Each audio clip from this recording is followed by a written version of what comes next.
এই যে গাছতলা, এই গাছতলায় হাট বসে ভাই। এটা হচ্ছে মুলাডুলি হাট, আমাদের ঈশ্বরদীর পার্শ্ববর্তী ইউনিয়ন মুলাডুলি। সেই মুলাডুলি ইউনিয়নের এই হাটটা বিখ্যাত। আবার জম্বে মেলা, হাটতলা, বটতলা। হ্যাঁ বন্ধুরা, এইটা হচ্ছে সেই মুলাডুলি হাট। 1971 সালের পরে এই হাটটি তৈরি হয়েছে। এই যে আমার বামে মুলাডুলি ভূমি অফিস, আর তার ঠিক পেছনে মুলাডুলি ইউনিয়ন পরিষদ। মাছের ভিড়টা দেখাবো যে এই হাটটাতে হাট বসে মূলত সোমবারের দিন, না আমরা আজকে এসেছি রবিবারের দিন। এই হাটটা আজকে ফাঁকা, অনেকটা ফাঁকা, কিন্তু এখানে মাছ বিক্রি হচ্ছে এই হাটে। এই যে ফুচকা বিক্রি হচ্ছে, মুড়ি বিক্রি হচ্ছে, এই যে মাছের আড়ত।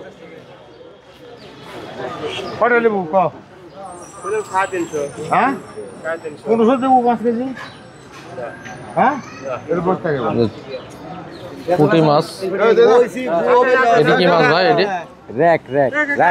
রাইক মাছ, পুঁটি মাছ, রাইক মাছ সব বিক্রি হচ্ছে। আর এইদিকে হাটের মেন কার্যক্রম আসলে এখানেই হয়। এই হাটটা মূলত এই সোমবারের দিন এই হাটটা এখানে হয়। আর এটা হচ্ছে মৎস্য আড়ত, মাছের আড়তটাই এইটা।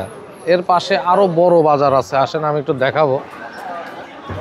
মুলাডুলি বাজারটা কিন্তু আপনারা যারা মনে করেন যে ছোট, আসলে ছোট না, অনেক বড়। কিন্তু এই যে ভিতর দিয়ে দেখেন অনেক বড় একটা জায়গা। এই যে মুলাডুলি হাটের বেচা কিনা চলতেছে। আর এই মুলাডুলি হাটটা ওটা মাছা হাটা, যেটা বলে মাছি হাটা, মাছ বিক্রি হয়। আর এই যে দেখেন কত বড় বাজার। এই যে এইখান থেকে যতদূর যাচ্ছে ওই মেন রোড পর্যন্ত। আর এই যে বাজারটা, অনেক কিছু বিক্রি। এটা বাজারের মধ্যে, যদিও বলা হয় সোমবারের দিন হাট বসে, তারপরও প্রতিদিনই প্রায় খোলা থাকে। এই যে বাজারের চার সাইডটা আমি দেখাচ্ছি, এক একটা জায়গা ভাগ করা আছে।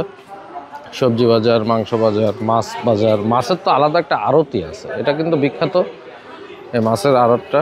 এখানে একটা মুক্ত মঞ্চ আছে। এই মুক্ত মঞ্চটাতে বিভিন্ন প্রোগ্রাম হয়। এটা হচ্ছে মুলাডুলি ইউনিয়ন ভূমি অফিস, এটা দেখতে পাচ্ছেন ইউনিয়ন ভূমি অফিস। এইটা হচ্ছে মুলাডুলি ইউনিয়ন পরিষদ। আজকে এই মুলাডুলি হাটের ভিডিওটি কেমন লাগলো কমেন্টের মাধ্যমে জানাবেন। এই ভিডিওগুলা বেশি বেশি শেয়ার করে দেবেন ভাই, বেশি বেশি শেয়ার করবেন। এই কারণে আমাদের ঈশ্বরদীর ঐতিহ্য, ঈশ্বরদী উপজেলার ঐতিহ্য, কোন ইউনিয়নে কি আছে, এই জিনিসগুলো তুলে ধরার চেষ্টা করছি। পরবর্তী ভিডিওতে দেখা হচ্ছে। সে পর্যন্ত ভালো থাকবেন, সুস্থ থাকবেন। আসসালামু আলাইকুম।